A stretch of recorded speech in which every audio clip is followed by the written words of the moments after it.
Hello, everybody, and welcome back to The Past Awakens, our Transformers actual play here on Renegade Games. And I'm here with a bunch of really cool people to continue our story of the Autobots basically looking for a 12 million year old beacon and in hopes of uncovering what the heck this is.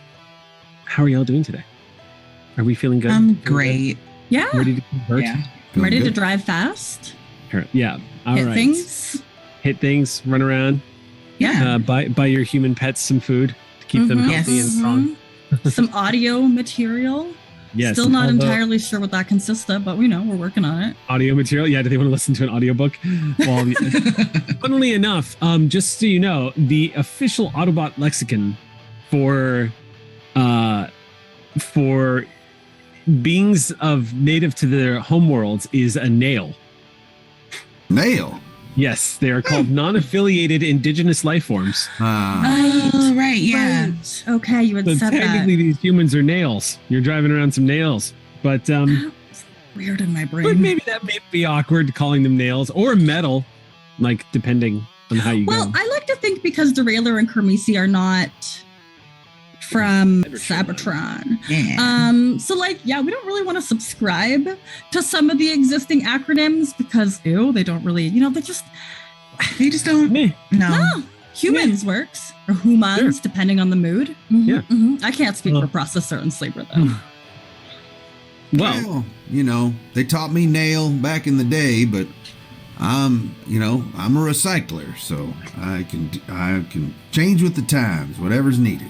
Honestly, I've forgotten both the official term and your name, so I don't know. Poor Sleeper.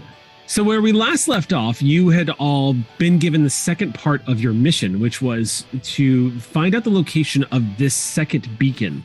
Now, a couple of things you all have learned about this beacon is that it has been here for a long time. It actually predates the time from how long the Ark has been crashed here on Earth. 12 million years approximately.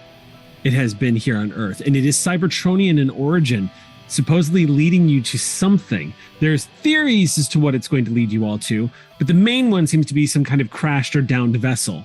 Mm-hmm. Now, one of the things that they have been able to do at the Autobot Ark is sort of triangulate where this might be, but they really need a second beacon, and then there's supposed to be at least 3. You need a second one to find out, to sort of get an idea of the direction that these beacons are being left. And then you'll have a better idea of what this is and what it might be leading you to. You do have a signal. It was detected. And the intelligence over at Autobots, at the Autobot base, has kind of led you guys in the direction of where you're going, and using satellite technology, hacking into the humans, basically their eyes in the sky, you've all determined that this second beacon that you need to get a hold of is being held at what appears to be a government facility of some kind up north. You guys departed, taking the 2 humans with you. Very reluctantly did Optimus Prime agree to this, but the truth is both Charlotte and Billy seem to be pretty helpful and could probably actually contribute to helping you all achieve and acquire the second beacon. So y'all have driven out. And if you remember correctly, in our last cutscene, we had a dramatic moment where, as y'all were driving away, Soundwave, minions, one of his awesome minions, was watching you all in the direction y'all were headed. We're going to start today's story off with y'all taking a road trip. I love a road trip. Yep. Y'all are traveling up north. And it's been interesting because this is once again an opportunity for everybody to sort of engage with the human world in a whole new way. Now that you actually have humans with you on the journey. According to the satellite imagery, this is going to be about a 4-hour drive headed up north to where you're going. Out of the way, off the beaten path. It's kind of remote out in the wooded mountainous areas. So not surprising that, but the drive up there, you were having to contend with all the beauties of human traffic and, but also the landscape. Now, remind me real quick, Processor, you and one other, and I think it actually might be Sleeper, originally are from Cybertron, correct? That is correct. Two of you actually might have memories. Well, processor, I know you have memories of Cybertron. I can only imagine what this must be like, even for a Cybertronian who's been here for some time. You are on a beautiful world that sits within the Goldilocks zone of a solar system and is teeming with biological life everywhere you look. It's rare to encounter planets like these, and the humans have done well. The humans are at a pretty critical juncture in their evolution, you can tell. They're at that stage that a lot of biological life forms that create civilizations eventually reach, where they have to decide whether or not they are going to destroy themselves or proceed. That technological adolescence where they have to make some pretty big decisions about how to use their power. Are they going to use it against themselves, or are they going to use it for the betterment of everyone else? And it is, for you and Sleeper, very reminiscent of a lot of issues that came up for Cybertronians, especially during the Energon shortage. We're going to start today off in that quiet hum of the vehicles, of y'all's engines, on this road trip headed up north. Charlotte from the back seat leans forward, Carmisi, and flips on your stereo, your radio, just starts adjusting the dials. Press buttons. No, that's not how this goes in the other direction. Come on. He pauses and goes, "I'm sorry. Is that okay? Am I? Oh God, am I like tickling you right now or something? Is this bad? What? Did I?" No. You just ask permission before you just play any kind of music. Oh, sorry. I don't know why that didn't it's occur just to a me. volume knob. Okay, that's so true. I'm so sorry. That just didn't occur to me. I'm so used to. Sorry, I forget. She turns and looks directly at you. She turns and looks directly at your holographic image that's sitting in the seat, and she looks right at you and goes, "I'm sorry. I completely forgot. Yes, of course." The image is not. It doesn't do any moving. Yeah, it's just sitting there staring straight ahead. Kermisi, you hear the sound of Kermisi in the car. Okay, you tell me what you want to play, and I'll play it. Everything has to be pristine in here. I clean it, or we go through the car wash a lot. The inside's a little bit more difficult. Look at all this green out here, you know? maybe they've got, maybe this planet still has hope to save itself. I don't know. But hopefully they'll do a better job than we did, you know, Sleeper? Yeah. I figured that was all Sleeper was going to say.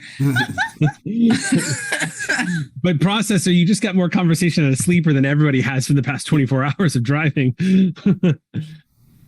Oh my goodness. I wish we could talk more about Cybertron together, but I understand if he wants to bottle it up, that's fine. Sleeper's just about a few words.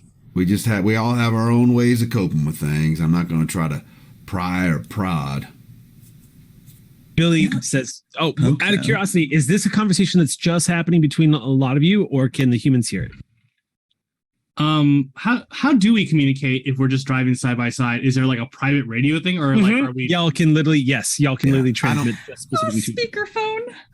I imagine that, supposing that there's no one around, it's the like lights flashing kind of like. Oh God, talking out loud. Oh my gosh, yes. I like that. That's like a nice affectation that we all adopt every now and then. So do you? Are the humans hearing this conversation, or is this between just the Cybertronians? I would think it would just be between us. Okay. For now. I mean, we like the humans, but they don't need to know everything, dang it. Right. Yeah, dang it. All right. My radio might be on speakerphone, like our communication, so the humans might hear something if you're talking to Kermisi specifically. Okay. Well, the drive continues, and there's this awkwardness when you bring up Cybertron Processor. You've got two youngins here who really don't know what Cybertron was like, don't know what it looks like. All they have been told since their creation was the world that y'all originally came from, the society that fell apart there, and what y'all are fighting for. Carmisi and Derailleur kind of have more of a, not surprising, Earth is more of their home, despite the fact they're not surrounded by the Cybertronian technologies and whatnot. And I imagine for Sleeper and Processor both, it's one of those things where it's kind of hard to describe to the younger generation because they've never seen their homeworld. They don't know how glorious it was, especially during its height, and how incredible the technologies and the discoveries and the self-exploration of the origins of Cybertron, and seeing the skyline literally everywhere you look, from flying to driving. Everything that filled the skyline and the roads and the buildings were Cybertronians. Here, everyone's banded together in a tight group. Autobots having to stick together particularly, especially with survival on the line and the responsibility of taking care of this planet. But Processor, somehow, it's still just a little bit lonelier. These younger Autobots don't realize that they're islands. Or maybe it's just part of being an old timer. These thoughts are kind of like pushing through you for a second as you're considering your home, when the storyteller suddenly asks you to make a perception check. All right. Just Processor or? Just Processor. Just Processor. I'm going to make this a routine check, so the difficulty is only 10. Is this an alertness check? Alertness, right? Alertness, yeah. Yeah. Okay. All right, I got a 20. 20. Ooh. Mm-hmm. You spot it easily in the distance, and your audio receptors pick it up immediately. But you see off in the distance a jet just flying in the background over the skies. Does it seem like it could possibly be a Cybertronian jet? Like the one we saw before? Hey, y'all, there's a jet over there. I mean, I know this planet's got a lot of jets, but I got a weird feeling about this one. Is it familiar? Does it look like the one that we thought? Has it flown over us, or is it just flying across us? It's adjacent. It's adjacent adjacent, not adjacent, by the way. And it's I'd say it's about maybe 12 miles to the east of you. Okay, so I guess the question I wanted to ask was, since Derailleur generally rides in Processor's like back, like can Derailleur, like does Derailleur see it fly, or no, you don't see it. Okay. No, you'd have to, if you guys want to try to spot this thing, you're gonna have to pull off the road and actually set up somewhere to see if you can spot it. Okay. Has the road been more or less like empty as we've been going for the last little bit or so? Heading out of the city, not so much, but I guess you're about an hour out now, so I'd say it's a smattering of cars. Okay. So maybe like 6 or 7 vehicles will occasionally be within line of sight of you. Yeah, not few enough that Derailleur would actually like get out and, for an e-bike, keep ridiculous speed with the rest of everybody. Yeah. Should we just keep going? Lay low? I mean, I would like to go fast. Keep going and lay low are very contradictory to each other. Well, just drive casual, as they say. They will catch up with us. Like, they're so much faster. We understand that.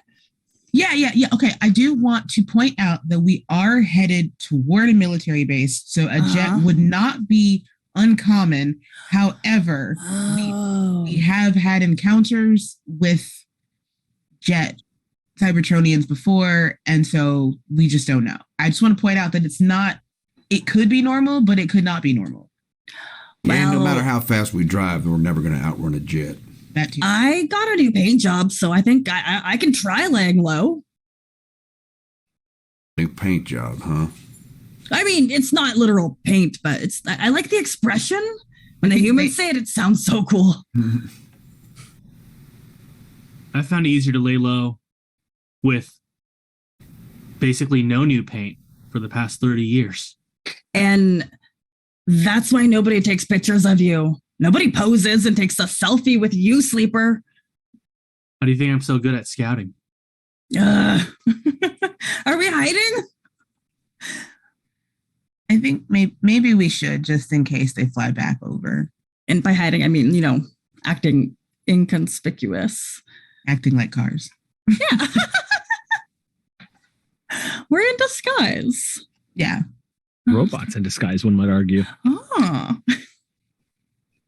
Yeah, I don't have a whole lot that helps me in this regard, but I think it is still a very good plan. So then the idea now is to pull off the road and basically lay low for a minute. Yeah. I was thinking, can we not drive and lay low? Yeah, I thought we were just going to continue onward. Yeah, you can continue onward. We just keep going, but we just note that we've got, Okay.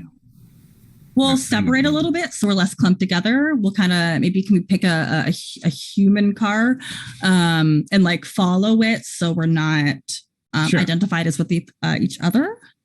Yeah.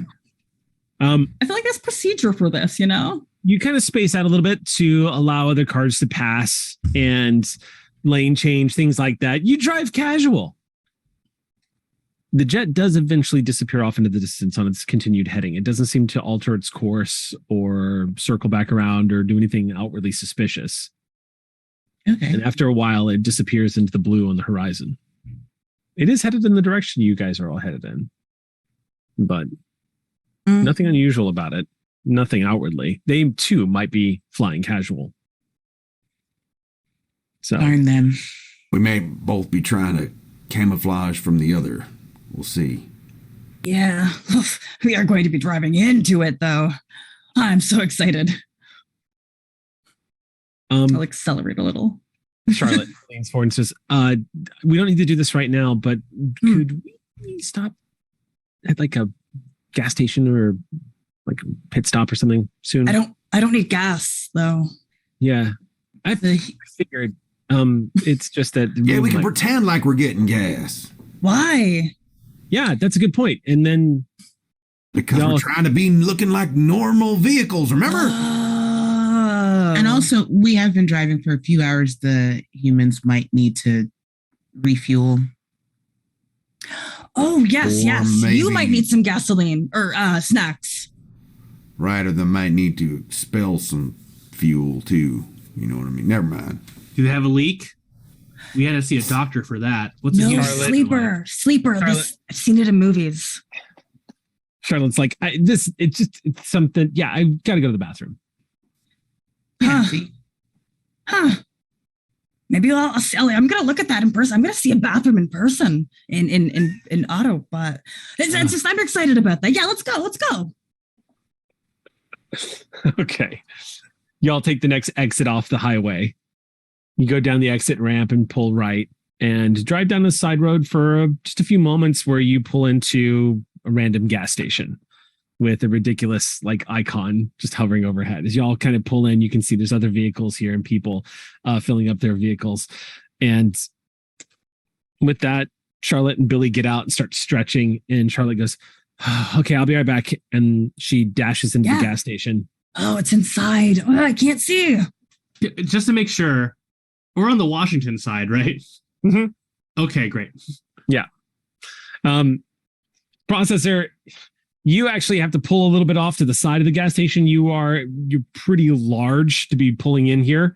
And what you notice is as you are pulling into the stop itself, the top rear half of your converted body is actually having trouble pulling underneath the overhang for the gas station itself. Oh yeah, I can't fit under there.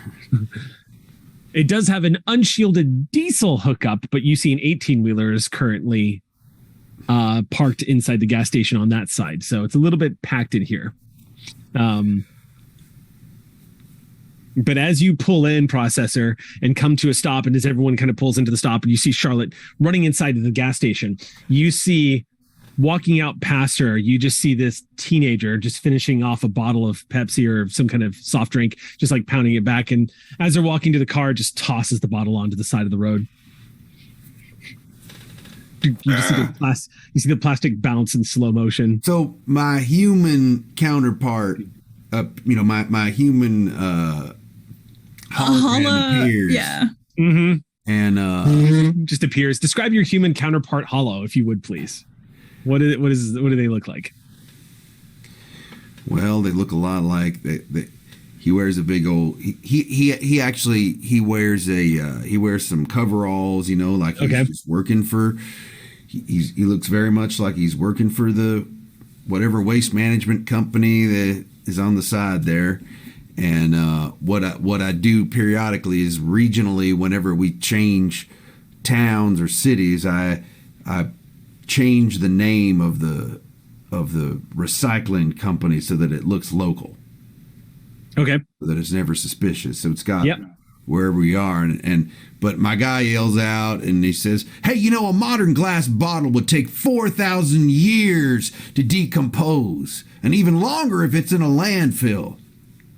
But I think you might take even longer than that. You better pick that up and throw it in its proper place." Oh man, if you weren't maxed out on story points right now, I'd be giving you one, Jason. Go ahead and you know what? I think this might be. So the way I'm picturing this too is when you're shouting at this kid, it's actually probably even more terrifying, because even though your human hollow light body is like leaning out of the window and shouting at him, the truth is your voice is still your voice the way it is, and is probably thundering as you're like shouting at this kid. So I think I'm going to have you make a check real quick. And I don't imagine this being very difficult. Let me just look real fast. What should I have you roll? What's applicable in this situation? I mean, honestly, I think this would be a persuasion check, but I'm going to give you an edge on this. All right. And I'm going to set the difficulty. I don't think this is going to be very difficult. I think I'm going to say I'll say it's routine. So I'll set the difficulty at 10. I got it. 17. 17. The kid freezes in terror and goes, "Yeah, no, it's cool. It's cool, man. I didn't mean to drop it," and just goes over, picks it up, and just, yep, got it. Yep. How old are you, kid? Over and he just walks over and in his nervousness throws it in the trash. You're supposed to put that in the recycling bin. What? Sorry. He goes back, sticks his hand down into the trash, and just picks it back up, and he moves over and tosses it into a recycling bin that's just a few feet away. All right. There's a lot of career opportunities in the recycling in the recycling field, so you might consider that later. Take this as a lesson to you. Yes, sir. And all right, now get out of here. He just dashes off. His arm is dripping with something. He got into something in that trash, and he runs away. A few moments later. Find a reusable towel, by the way. Don't use paper towels to wipe that off. You shout after him as he runs down the street. Yeah, I mean, that's just in time for Charlotte to exit the station with like a big gulp in her hand, and she's looking at you, shouting at this kid who's running away. She walks up to you, like looking at your bumper and like the entire front part of the she just looks up and goes, "Everything okay?" "Oh, everything's fine. Everything's been put in its proper place now." She just pats your front right light and then heads back over to Carmisi, slides back into the back seat. So I have to ask, is there really bowls of water that you use? Yeah, it's for sanitary reasons. Wild. Who controls the water? Where does it come from? Do you bring like bottled water and just pour that in? Oh no! Hotel process would be a nightmare. No, there's nothing like that. Billy says, "Yeah, I can give you a little bit of a history about sanitation if you want. I actually wrote a dissertation on it." Charlotte looks at them and goes, "You wrote a dissertation on sanitation?" And Billy just goes, "Well, I mean, it was a paper. It's not a dissertation. Whatever. It was an essay. It's fine. I wrote it. I know a little bit about it. I studied the Roman history. That's where we really got to see aqueducts come into play. and sanitation had a big, you know what? It's fine. Forget it. I was just trying to help. Yeah. These kids are really smart. Water in bowls. Like that's just legit. And apparently it had to do with the Romans. That's cool. The Romans found water. And I think that's kind of great. Everybody needs it. I want Carmisi now to give a talk on the history of sanitation based on just like what they've heard from. Just from like listening to like, I mean, look, the pre-story to this entire group was when you were on the Autobot arc, y'all didn't have a lot to do. Y'all were being underutilized. So this is your first major mission. It's entirely possible you spent a lot of that time watching like Planet Earth and terrible reality TV, and probably trying to get used to human nature. And all of that information, true or false, has been combined. So I think Derailleur and Carmisi have a wonderful view on Earth. out of just for funsies, Derailleur, do me a favor, and I want you to make me a technology check. Oh, cool. All right. No, actually, this could go either way. Let's get fun with it. I'm gonna make a culture check. Oh, okay. That's more of your steam, isn't it? Yeah, that's more me. Give me a minute. I'll also keep this routine as a 10. Okay, so I need to grab a quick little D2. I'm having an Autobot roll for their knowledge on human sanitation. This is what I wanted out of this game. Yep. That's what this session is. Yeah. So total is a 10. It is a 10. Yeah, you start scraping together. Oh yeah, you kind of like remembering the things that you watched during one of the documentaries that you saw really, really early in the morning one day. Yeah, I think actually what it was, Derailleur discovered YouTube and YouTube video game long plays. So certain video games that take place in Rome and Italy and things like that. Like it's extreme video. Derailleur is the Autobot who definitely goes down Wikipedia rabbit holes just to get random bits of information. So it's cobbled together from Wikipedia articles and Assassin's Creed, but flawless. It's coherent. You see no faults in it. Yeah, stuff. Okay. Everyone make an alertness check for me as you all pull out of this gas station and start heading back onto the road. And I'm not going to give you the difficulty this time. Tell me what you roll. Minor thing. Is the alertness have anything to do with hearing at all? Yes. Great. I do have acute sense hearing, so I'll take an edge when we're rolling alertness skill for if my chosen sense can be applied. I got a 15. Nice. I think I also got a 15. I forgot what my first roll was, but it was mid. 15 is good. I got a 19. Nice. I got a 13 plus a 6 on my D6. I forget if that's a crit, even if you don't have a specialty. That is a crit. Okay. So pretty much everyone hears and sees it, but another jet flying past y'all, a little bit closer this time, but this one's coming in from the west, flying adjacent to y'all. Can we examine it a little bit closer now that we're stationary? You kind of is what the alertness check was for. So as you kind of examine it as you're driving, you kind of angle your attention in that direction, being aware of what's flying overhead.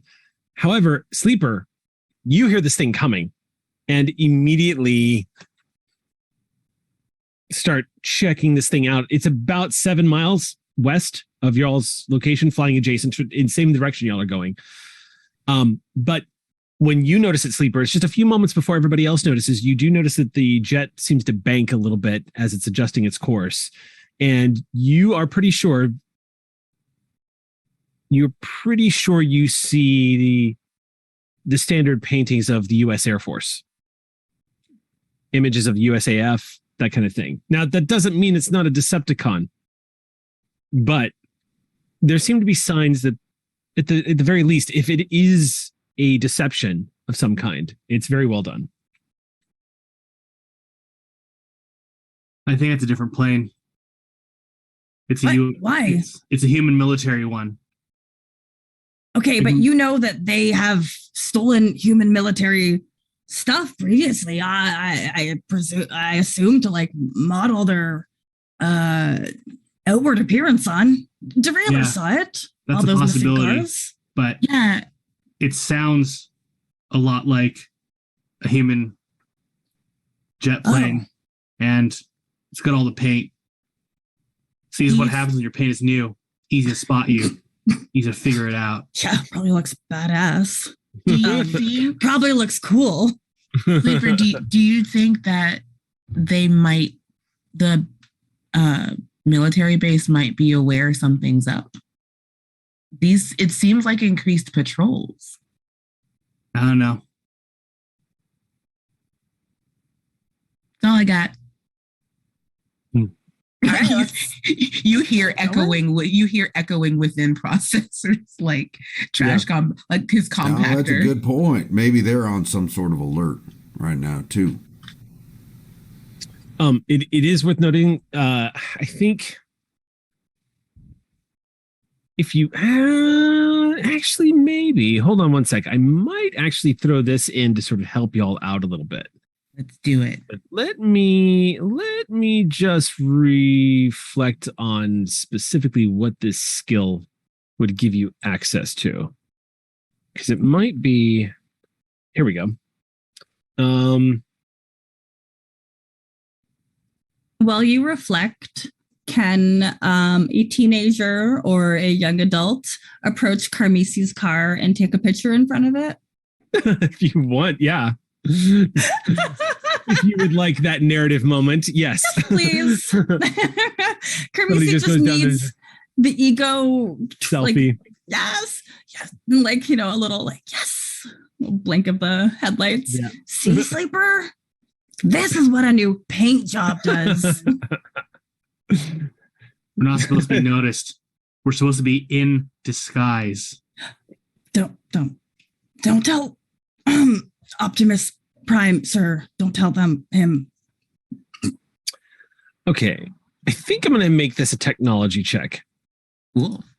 Anybody who wants to roll the technology check may. But it does relate to seeing these two jets. So go ahead and make your technology check. I am too busy being happy that somebody took a picture with me. Totally makes sense. No, I'm in. Not only I rolled a 1 first of all, but I'm just in. Makes sense. You're literally compactor. Inside the compactor. How'd you do, processor? I got a 3. Okay, y'all don't know what's going on. What about you, Sleeper? I already told you what I saw. It had military paint. Oh my god! Sleeper's like, it flies. What do you want from me? Okay, so none of y'all are able to discern the different types of jets here. They just from this distance, because no one really has enhanced ocular vision here. Nobody's ocular sensors are able to sort of like magnify, so you can get an idea of exactly what you're looking at. But you definitely get a sense that it is a military jet. Based off of the markings. It has the standard markings on the wings, on the top part of the wings that you would see on a military jet as it banks. Y'all head out of the gas station and start heading up onto the road again. It takes about 2 more hours of travel before you start seeing signs that you all know is taking you. The signs depict just a name for a small little community, just some random community off the side, but this is the exit to get off to go to what is supposed to be a hidden Air Force base. It's out here in the middle of nowhere. So exiting off of the highway, things start becoming more and more remote. You start seeing smaller and smaller communities. It's another about an hour drive to the east as you've pulled off the main road. And as you do, the woods start becoming much larger and the people start becoming much more scarce. The countryside is quite lovely. It's actually kind of reminiscent of where we started the game, where it was very beautiful, mountainous with pines and narrow roads everywhere. But more and more, this is starting to become pretty remote. And then eventually, GPS the images that you have all and the directions that you have all in your databanks on the GPS information of where this is located, you start coming around the bend to what looks like a small side road that is disguised to look like a small side road. It looks like it's one of those roads specifically designed on a narrow highway or a narrow road to give people space to pull off of if they're having car trouble. It has what looks like a metal barrier that's been set up. And it just says, it has like an old rusted stop sign on the front of it that looks poorly taken care of and barely used. But the data would suggest that on the other side of this is actually an off-road that will take you to the military complex. Right now, there's no one around. Y'all are out in the middle of nowhere at this point. So as you all see this pull-off point, what would you all like to do? Speed up. What's up? I would like to speed up. I would like to go faster. You're going to break through the barrier? Carmisi, before you do that, I could probably break through the barrier a little bit easier than everybody else. If you I also just go around it. I can. Well, if it looks like there's stuff around, I probably wouldn't do this, but I could just pull up to it and just jump jet over it. Oh yeah. Yeah, I could just go around it. It's scarce enough. I can get out. I hop out of the compactor. I mean, it's also, like I said, there's no one around here, and it takes an action to go into alt mode, and then back into bot mode is another action. So if you're worried about not getting your vehicle form through this, you can literally alt mode it, convert, step over it, and alt mode back if you wanted to. But it's up to you. That's true. Mm-hmm. You have options. Now, I'm going to go ahead just because I think this will help paint the picture of what y'all are up against here. But keep in mind, this is a road to a military base, which means it's very likely that if you take this road all the way down, you are going to run into military checkpoints or people that are watching that road to make sure that authorized vehicles are coming through here. Mm-hmm. If you want to move through the woods, you can totally do that.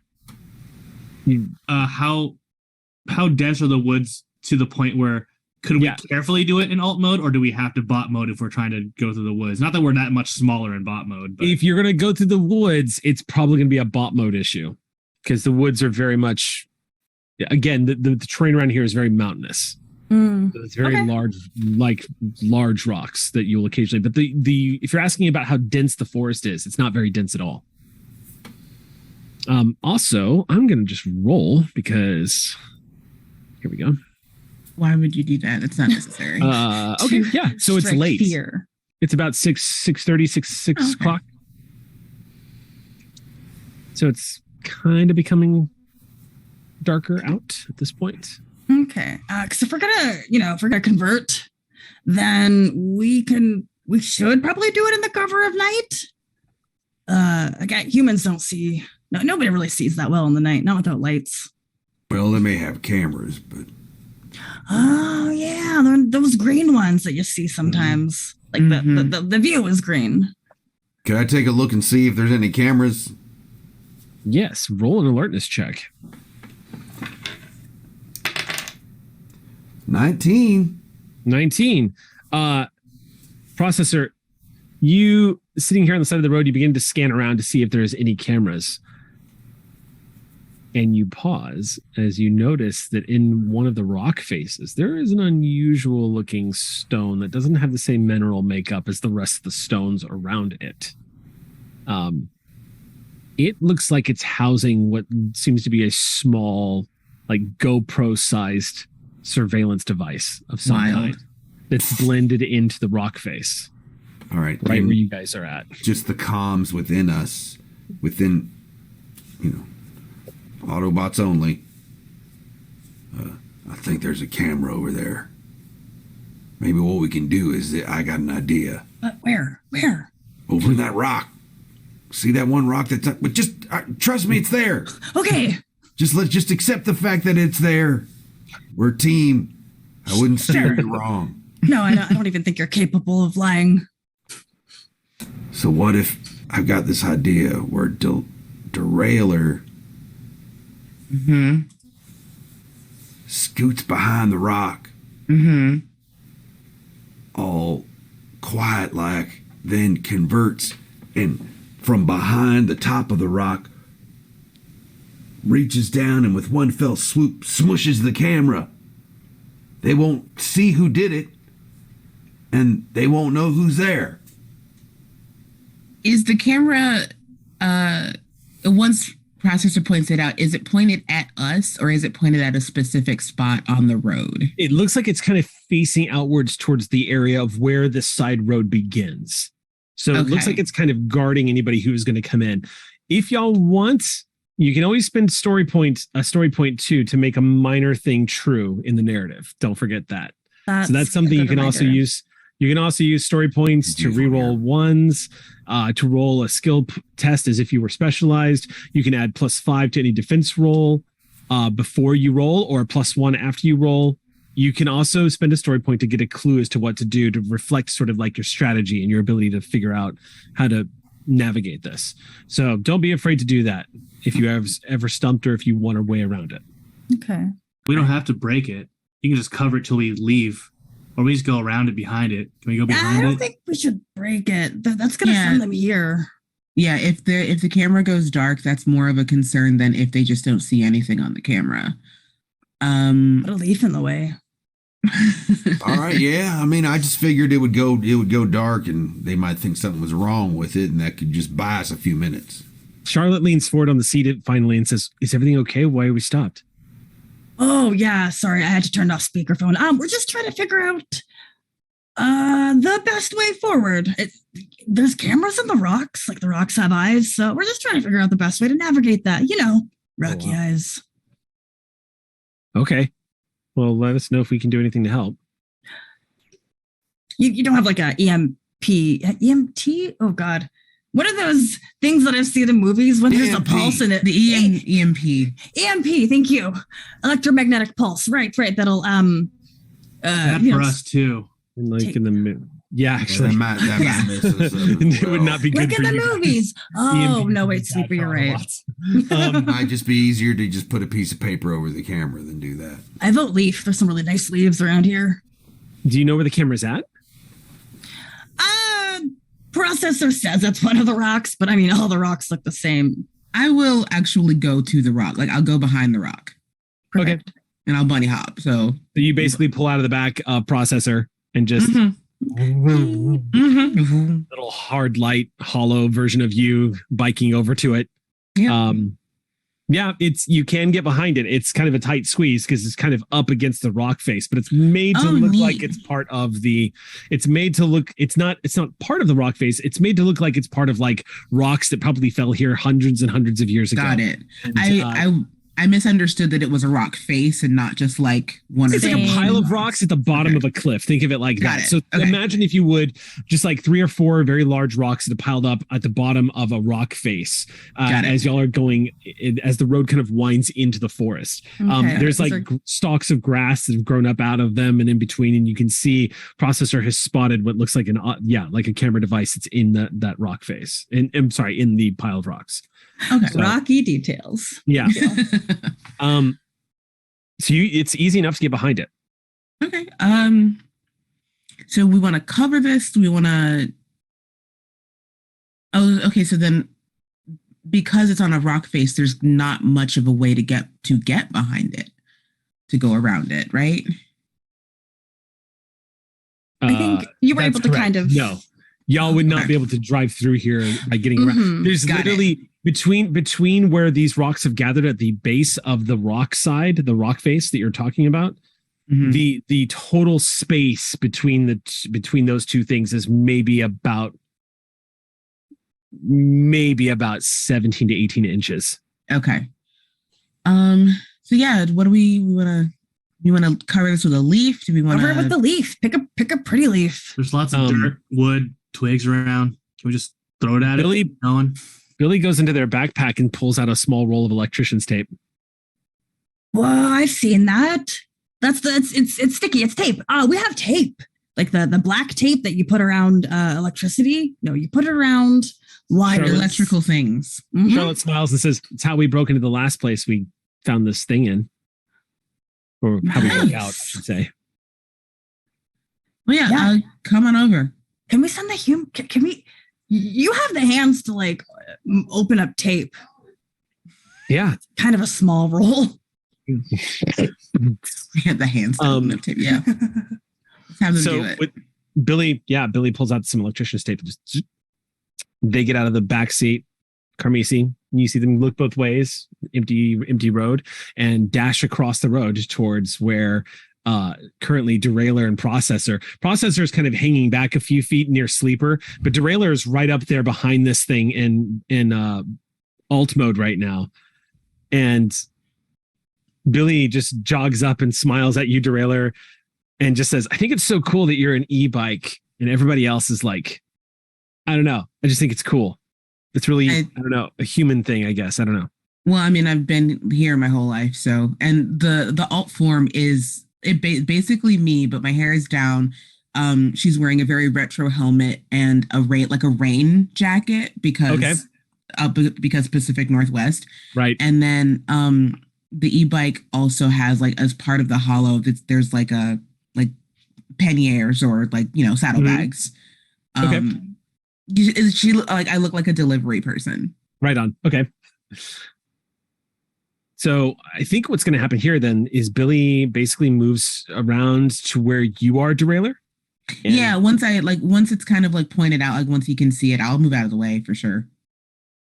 Says I'm going to have to do this pretty fast because if they see my hands putting tape over it, it's going to alert them. So you see them kind of like peek to get an idea of where the lens is facing and just gives a shrug and says, this is so stupid. This is so stupid. Since I'm there, can I use a story point to help them? Sure. Yeah. Tell you what, if you use a story point, because the big concern right now is even jogging over there to get where they've had to go back around the opposite way. So if you were willing to spend a story point. Ooh, interesting. Okay, tell you what. If you're willing to spend a story point, you can keep in mind the holographic, the holo emitter that has basically created your human form might actually play havoc with the lens for just a few seconds. That might give Billy exactly the amount of time that they need to actually put that tape around it. Yeah. You're literally warping, bending, and consolidating light into a physical form. You might be able to mess with the lens a little bit.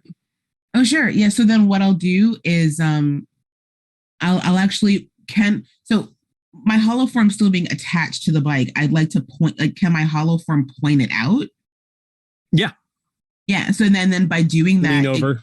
Lean over and then like point it out, and you'll get this. The camera will get this weird kind of like J.J. Abrams lens flare shenanigans stuff happening that gives them enough time to get the electric tape around there. Now, I do want to tell anybody who's watching and anybody who plays, Transformers, you will find that Transformers has a vast like buffet of lore that you can pull from everyone who has told Transformer stories, and it's really cool. The Transformer story that we are doing is sort of like the more in-lined universe as things are sort of coalescing into a generalized accepted canon, as it were. But in the more formalized, I guess the more current iteration of Transformers, the holographic imaging that y'all use doesn't ever actually leave the Autobot. It has to be within the vehicle itself. So it's easy enough for you, Derailer, because of what a unique setup you have in your alt form, to literally just sort of lean over off the side of yourself and just cover it up and mess with it. I brought all this up because for example, the IDW comics run of Transformers was just spectacular and a highly recommended read. The holo people can just like wander into gas stations and like buy things and then walk out like it's part of like a probe. It's really cool. Maybe one day the Autobots will perfect that technology. If you want to try to scramble this thing, if you're spending a story point, I don't think I'm going to make you roll. I think you just do it. Yeah, I would like to spend a story point. I'm just going to roll for Billy just to make sure that Billy doesn't bork this. So let's find out. Billy just has to not roll a 1. Good.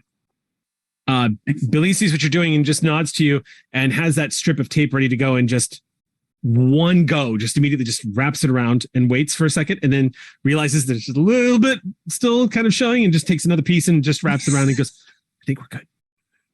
Good job. Processor, you have the best angle visual on the camera, you and Sleeper. And you can see it looks like Billy got it thanks to Derailer. All right. I think she got it, but that means we better start moving fast. Oh. Why don't we convert, walk over the gate and then convert back? But this time nobody will be the wiser to see us do it. Should we just proceed on wheels until we get too close? Then maybe walk around the long way in bot mode? Unless we want to break the railing, Processor and Carmisi are going to have to convert. Like you and I can get over it. I meant after this. Once we're closer, maybe we shouldn't go up the main street. Seems like we got to sneak around. More than just a couple jets. Yeah, that's true. They're going to watch the road. Charlotte says, whatever happens, they're going to be watching the road.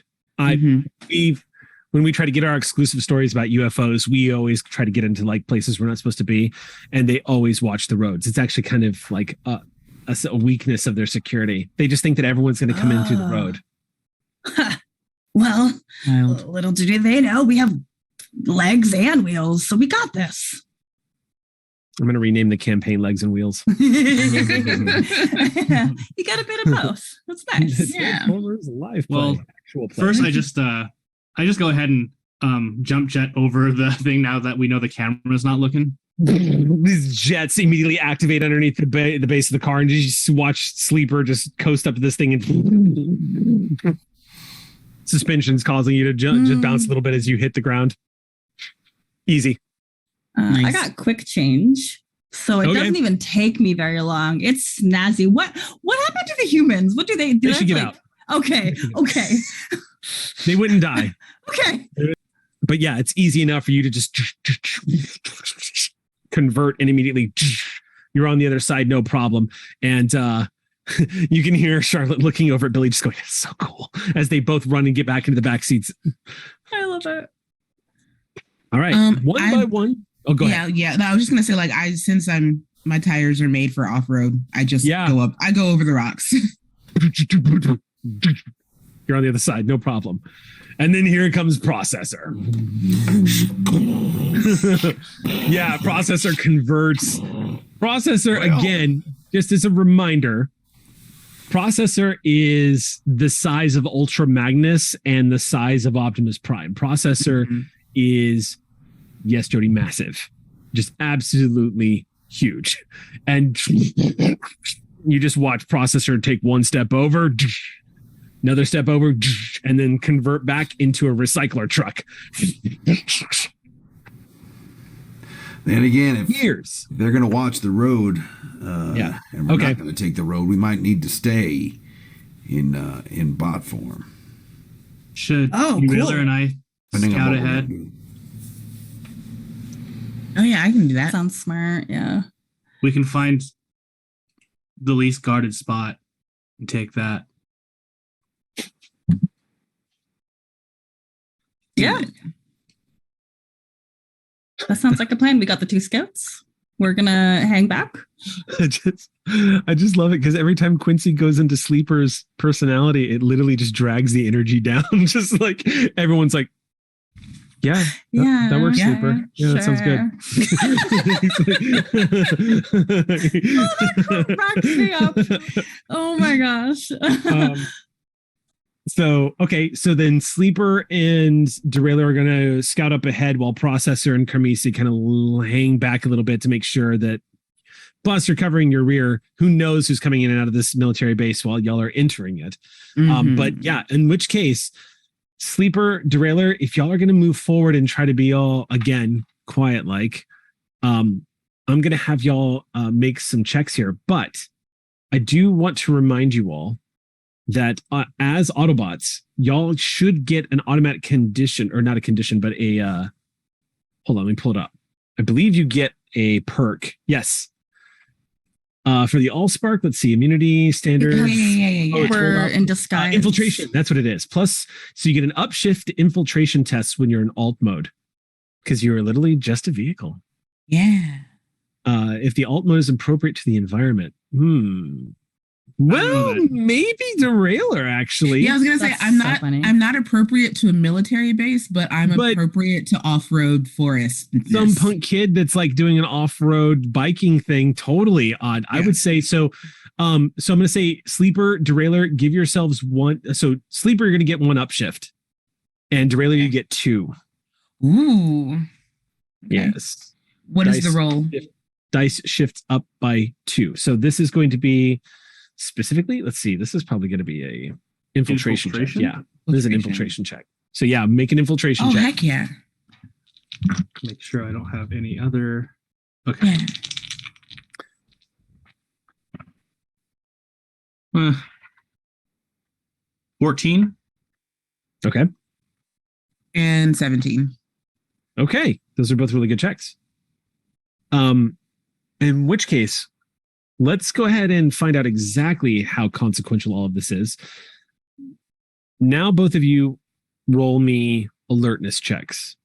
Okay. Is this one sound-based at all? No, not this time. All of us, did you say? Yeah, might as well. Okay. The party is kind of split, but not really. Y'all basically have comms with each other almost all times.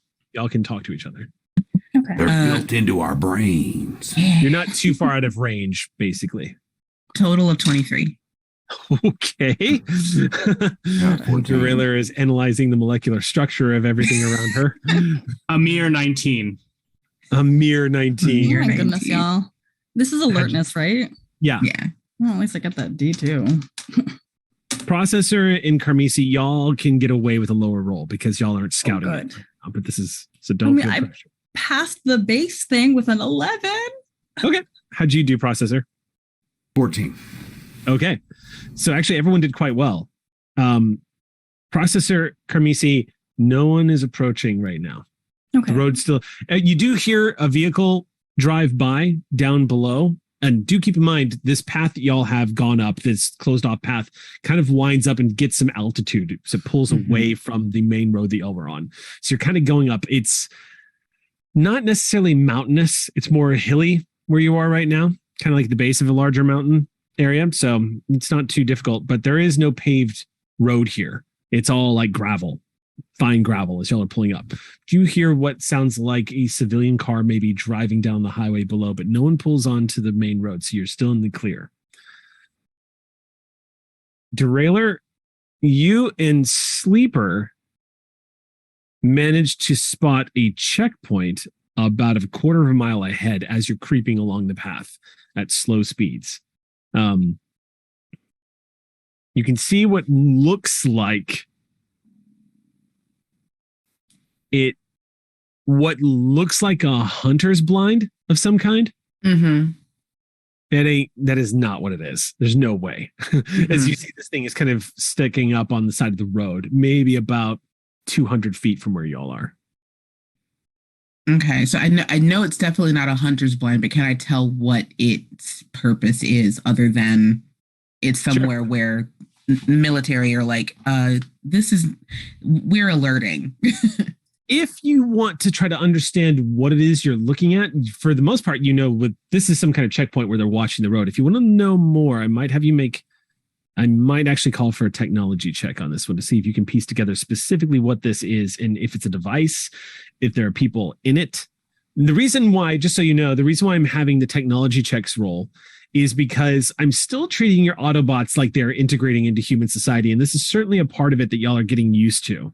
Yeah. You've seen enough television. You've seen enough action movies. Yeah. So I'm keeping the difficulty low.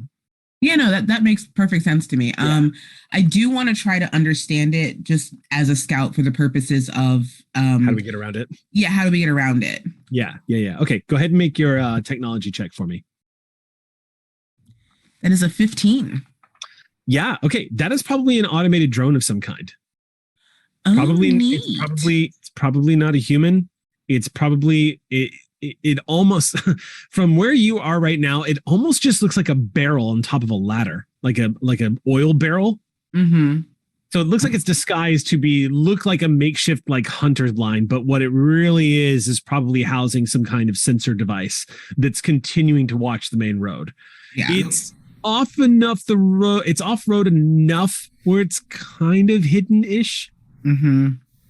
They need to recycle that barrel. It's just sitting there on the side of the road, collecting rust. It's not my gears. It's not a barrel. It's not a barrel.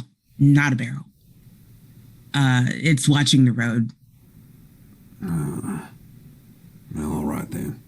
But maybe after we disable it, we could recycle it. I mean, it's definitely good for scrap.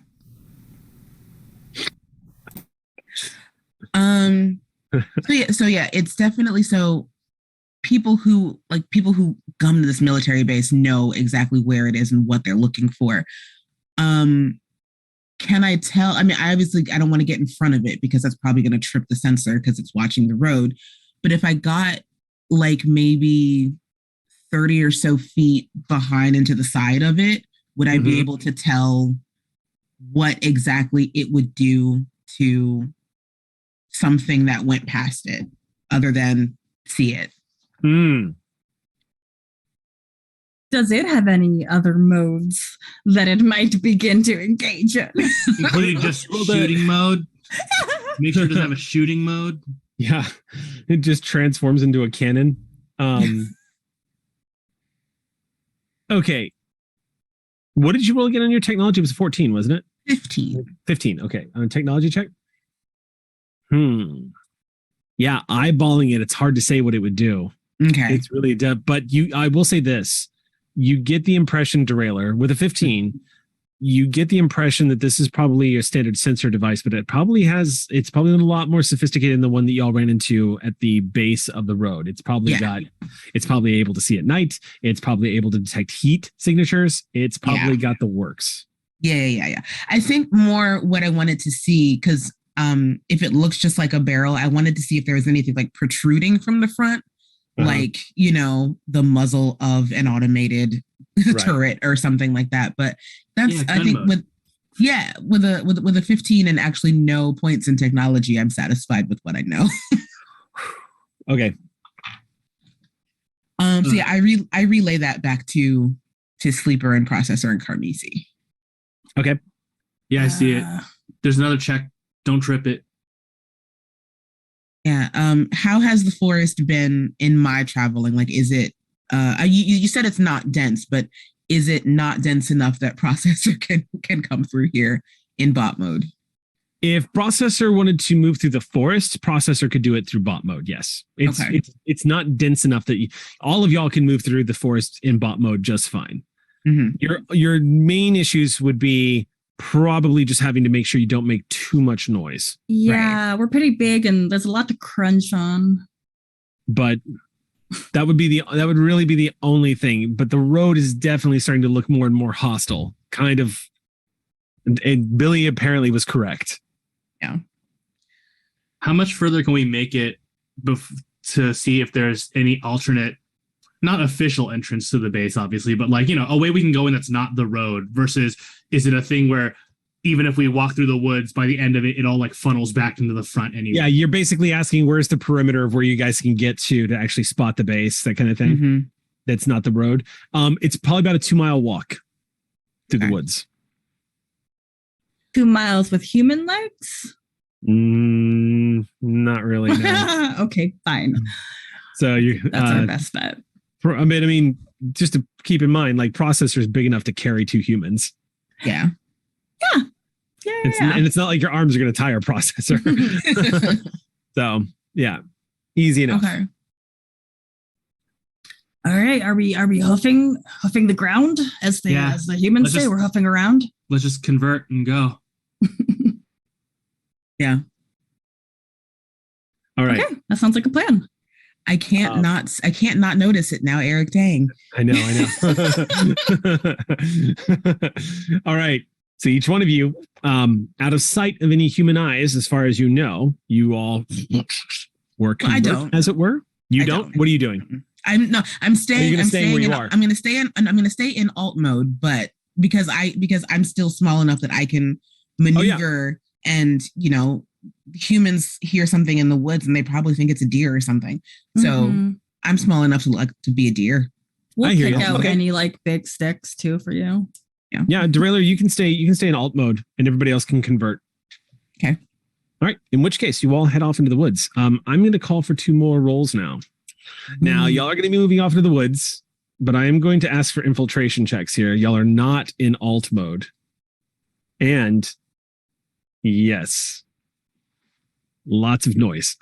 So I'm going to impose a snag for this roll on each of you. However, do keep in mind that, you know what? I'm going to retroactively restore one of your story points for that really great scene with Jason. I'm just going to, yeah, I'm going to retroactively give you back up to 4. So, if y'all want, you can make this check. If you want to spend an Energon point, Energon helps you completely ignore snags. But do keep in mind, Energon takes a while to regenerate on its own. Okay, well, I will spend that Energon because I'm historically bad at infiltration, and you're giving me the snag. I also have like a downshift on it because I have nothing in it. So like it's just a bad time. So I'm gonna D20, yeah. So here's what I would caution: if nobody else is doing it, you shouldn't do it. Because if you spent an Energon to not get a snag and then everybody else failed, you just wasted Energon. Okay, so I'm gonna hold that while vocalizing it to see what y'all are gonna do. Question. I fully understand if it does also still apply to me because I hear what you're gonna ask. Yeah. Well, no, yeah, doesn't apply to me, but also I understand if it does because everybody is trying to, like, all of us moving together is making a lot of noise. So even though I am in alt mode, I'm still kind of like a part of this group that is making a bunch of noise. That is true. I'm treating it like an environmental factor. Okay, I'll take but it. I haven't made up my mind just yet, because there's a way where it might be. To answer your question, I'm going to treat it like it's a downshift. Okay. As you'll still gain. So that means that instead of getting your +2, you'll simply get the +1. Okay. Because your infiltration mode in effect. Okay. And for the rest of us, it's a snag or a downshift? It's a snag. Okay. Yeah. So how are we feeling? Like, Sleeper, you're going to pass most of this because it's pulled under speed. Your agility. So I assume you have points there, yeah. Processor, you might have a hard time like me. Yeah, I did not do well. Oh, okay. So with all of that information, I'm going to vocalize that I am not spending my Energon. Okay. And now I will roll. Okay. Right. I will roll as well. The crying face. Not a good time. I'm not super thrilled at the sticks and trees potentially scratching. I know it won't scratch my body or the work or anything, but it's just scratchy. I don't like it. Well, that snag came into effect because I got a 7 instead of an 18. Oh no. Yeah. Yep, that snag's working its magic. All right, so then we can just narrate it like this. Some of y'all are quiet, some of it, but it mostly doesn't matter. Fail. Group, y'all move through the woods, and there's just nothing you can do. You are Cybertronians moving through a thickly wooded area with twigs and wood, fallen branches. So crunchy sounding. Mm-hmm. Yeah, it's like, but thankfully, I also rolled, and shockingly enough, just to give, I'll give you all some behind the GM screen. I'll give you some behind the GM screen narrative juice as to what's going on over here, so that anybody who's watching and might want to run Transformers can get some ideas of how I'm doing this. One of the things that I'm factoring is how military bases would be guarded. So one of the things that I'm looking at is what kind of devices would they be using to make sure that nothing is being spotted or nothing is moving around, that kind of thing. So I'm giving y'all bonuses because you have tree cover. from overhead right now. And even though you're not being very quiet, people don't just roam around patrolling the woods. They have systems that can handle this for them. So even though y'all are being loud, I had y'all roll against them, and I gave them a snag as well because of your cover to see how we went. And I'm pleased to report to all of you that you all, despite your crap rolls, you all did a great job, and no one knows y'all are coming, surprisingly, because I fumbled. Dun, dun, dun. I love it. I want to say part of the noise I'm making is just grumbling under my breath, as it were, like, feet are so slow. Carmisi is complaining, like I said, like, oh, that tree. Oh no, that one touched me too. Okay, I think there's bugs on me now. I need to wash these off. That's funny because I was just picturing like poor Carmisi. What happens when they are driving down like a country road in the south? Oh, it's the worst. Yeah. The windshield's just covered. They don't have enough windshield wiper fluid to get rid of those bugs. But we don't need those to see. You can just leave the dust on. It's not a big deal. It feels horrible. So y'all moving through the woods here. It is a 2-mile walk. And Processor, you were holding in each hand a human, kind of just holding them up, cradling them as y'all are moving through the woods. And occasionally, Charlotte at one point looks up at you, Processor, and just says, so if it's okay asking, what was your homeworld like? Where you're from? Well, it'd probably take all night to explain that, but in a lot of ways it was the exact opposite of this place, and sense of it was all technology everywhere, and you still have a lot of green here, which is good. You want to make it even more green, but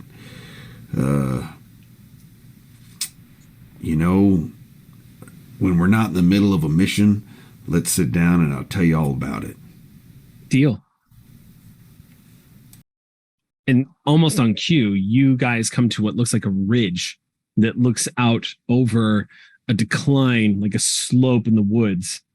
And you get a beautiful vista in front of you of what looks like an area that's been completely cleared out. And by completely cleared out, meaning there is an airfield. And you see this large airstrip, a tower and a bunch of buildings, a lot of like those huge military set up tents in the area, lots of overhead lights. Keep in mind by now it's probably about 8:30 to 9 o'clock at night. So it is dark out. So you see a lot of lights being shown down onto some vehicles that are moving around, but it looks like your typical sort of secret government airfield that's out in the middle of nowhere, where you see a lot of these towering overhead spotlights keeping track of the space itself. You do see a couple of jets, interestingly enough, that are parked on that airfield. So maybe the ones you saw while you were coming in. And it looks like there is just from this distance, what y'all can see setting up all around this are all sorts of like emergency response vehicles around some of the tents. Like you see hazmat materials, like you see what looks like quarantine zones, lots of troopers that are walking around here. I'm going to have everybody real quick make an alertness check for me to see what you can see from here. Because it's night and because it is, you'd be surprised, but unless it's specifically I think it's, if I'm not mistaken, unless you specifically have a perk that lets you do it, it's not assumed that you can see at night. So what you all, but I mean, the penalties aren't going to be that y'all are going to be penalized for that because there's so much light being shown down, but the distance is kind of a problem. So go ahead and make an alertness check for me. And I would say do it with a single downshift. May I spend a story point? There is a option to gain access to a minor piece of equipment or tool for the scene. And I think some soldier left behind their binoculars. Or you could say, back at the base after Ironhide was done shouting, you hit up the armory one more time. Snagged that. So keep in mind, binoculars for you, a soldier's binoculars would be like not easy for you to use. So funny. Okay, yeah, back at the base. Yeah, so while everyone's kind of looking and kind of their eyes narrowing as they're trying to get a good look, you just press the side of your head and the secondary ocular sheet just comes down in front of your eyes, just goes. Why didn't I think about that? I know you've made a big deal about this being a vision test, but just to double check, yes, will hearing come into this at all? Not this time. No, Okay. I'm prepared. It's super good to keep asking that because you might make me realize, hey, wait a minute. Yes, possibly. Can we get that story point back immediately because B is wearing 2 pairs of boots? Yes, I think that's viable. It's a lot of weight on my face, but it's worth it. B is suffering for their art, so I will allow it. Good binoculars, All right, so make that alertness check for me with that downshift, right? Yeah. Mm-hmm. 1 downshift, unless you're Carmisi, in which case just make a standard roll. Perfect. Okay. Oh gosh, I actually can't see what my. I got a 14. I did pretty good on the die. Yeah, processor. I got a literal 1 + 1. Oh dear. Sleeper, like 1 y'all + 1 think you hear fail. Sleeper snoring. So what I thought was a 2 is in fact a 20. And then the D2 was a 1. That's okay. Yeah. So yes, 21. you will pass that test. Yeah. How about you, Derailleur? How'd you do? Oh, I got a 13. Okay. So everyone except for Sleeper. What you see is a military base that looks like it's on heightened alert. And you cannot see detail from where you are, but the weapons a lot of the guards are carrying do not look like standard issue military weapons. Now, you don't have enough range and to actually be able to spot what they're carrying, but they don't look like the standard issue assault rifles that you might find at a military base. It just looks different. Okay. They're wearing black tactical gear, and it looks like they are just on the ready for something. Were those checks good enough to see if that black tactical gear was similar to what the people at the garage were wearing? Not from this distance. Okay. Yeah. Okay. You'll have to get a little bit closer. Okay. Carmisi would like to is going to ask the humans really quickly. So like you see, out my windshield. What's no, you are in processor's hands. Hey, Billy, Charlotte, I don't know how well you could see over there, but like, is that a known outfit that the humans wear for like a particular activity? Charlotte leans forward and just says, I can't really tell. I can't really see what y'all are seeing. But if you get closer, me and Billy could sneak up there if you want to get us closer. We're pretty stealthy. I think I'm learning about how to protect y'all, and that sounds like the opposite of it. Hey, we can do it. Right? Billy just says, yeah, no, we've broken into plenty of places. Not like stealing anything, but like to figure things out. Oh, okay. That's all I needed to hear. Breaking into where? What's happening? What are you looking at? Oh, well, for our podcast. Sleeper also down there on that military base, they've got like these black outfits. They look they look more expensive, more guard. Oh gosh, more durable. Yes. Wait a minute. Carmisi, what was your total on your alertness check? You said you rolled a 20? I got a 21 total. 21? Mm-hmm. Okay. Sorry. I just all of a sudden, like, I could hear my brain in the background screaming and jumping up and down. Go back to Carmisi's dice roll. I couldn't remember. With the 21, as you're having this conversation with them, they're talking back to you. Sleeper's asking questions, and you're nodding and looking out with your night vision, and you spot something about maybe 10 yards ahead of you all. Oh, no. It was only for a brief instant, but you spot the gleam of 2 red dots for a brief instant about 10 yards ahead of y'all. before it vanished again into the bush. I don't want to alarm anybody. Yeah, the podcast, that's great. I think the humans have their sights on us. You know those lasers you see where like they all kind of drop in from the ceiling, except there's no ceiling. And like they're whispering, but this conversation is internal. Happening out loud. Mhm. Well, this, oh my God, no. This is internal to the, oh gosh, the humans have to hear it. Nope, yep. They're talking out loud. As whispering as they possibly can. Oh, okay. So you're just whispering kind of down low, like, hey, I think. Mm-hmm. Okay. Hoping the trees dampen some of the sounds. Yeah. What do we do? Okay, another question. Are the guards that we can see focused on a particular section of the base? Like, are they aimed toward like the actual entrance? What are they looking at? Well, the guards, so to give you an idea of how distant the base is, the guards are about, I would say from where you are to where the base is probably about 3 football fields. Oh, got it. You've got some distance. Now, the red dots that Carmisi spotted is about 10 yards away. Is where they spotted them. That's snipers. So That's where the one. so you're not getting a lot of detail from here about what's going on. Okay. I thought we were closer. Sorry about that. Okay. No. That now everything is like slotted together in the brain. So yeah, you said sights, red dot. That's snipers. Yep, that's the one. Processor, hold on to the humans. We might get shot at.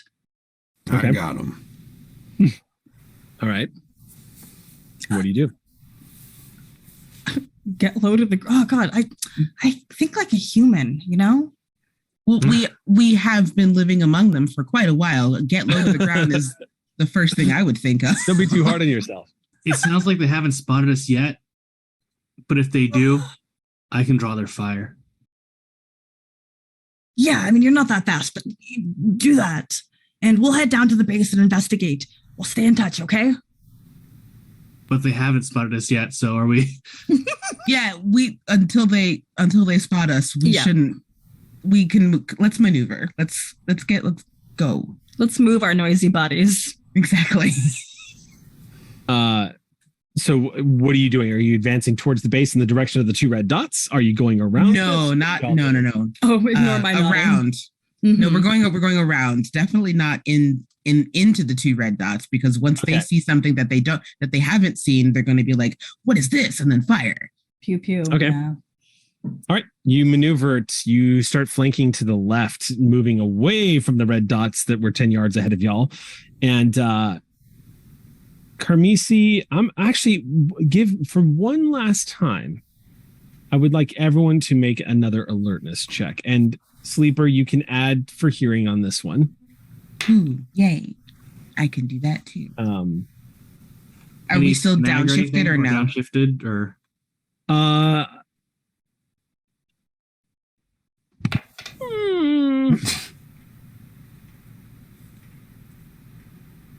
I'm going to say yes. You guys have, not for you for listening, Sleeper, and not for you, Carmisi, but everyone else would be downshifted. Yeah. Okay, great.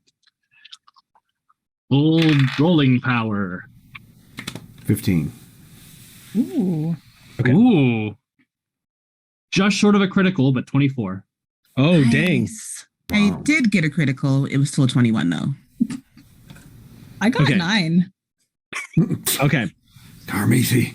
So actually, it's going to be Sleeper this time. As y'all begin to advance away from, like, towards the base, but you move away from these 2 red dots that you've detected.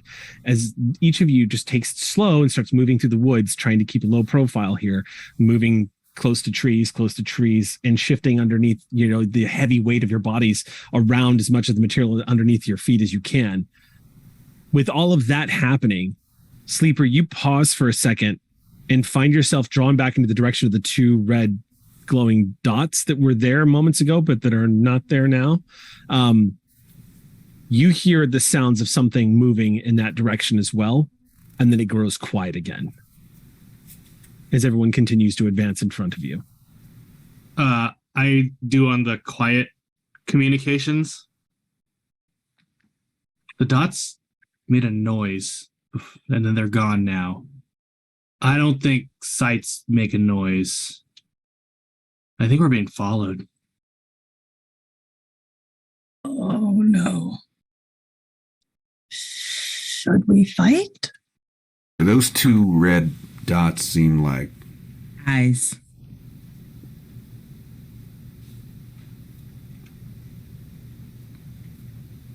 We should turn and fight. They're gone now, though. For how long?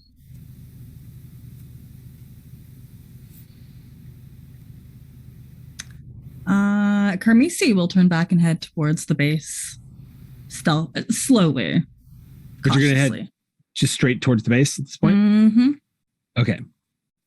So in typical, like, frustrated, you know what, I'm tired of this nonsense fashion of Carmisi's, of just like done sneaking around. Carmisi pivots and begins to walk straight towards the base. What is everyone else doing? Waiting. So you're letting Carmisi get a little ahead of you? I'm staying around. And at this point, I think Derailer will finally convert. Like realizing what we just missed. Okay. Is there a place I can hide these humans? You can set them down like next to a tree. Yeah, I don't think they need to be in this fight. All right. Y'all stay here now. Put them down there, and I said, look, you just stay low. Just stay here, all right? I know I feel like you're going to try to record this for your podcast or something, but don't. If you think you're gonna, just don't even. All right, just stay here. This is a life and death situation for y'all. Okay.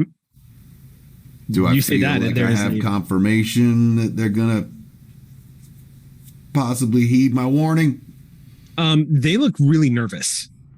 Both Billy and Charlotte just nod to you, and you get the impression that they're having something of a flashback of the last time there was a big robot fight, and you see the two of them kind of move up and just like clutch the tree and each other, and they just nod to you. We'll be back. I know exactly where you are. They don't say anything. They just get real quiet and nod. Okay. Remember, no podcasting. Give me a visual confirmation. No podcasting?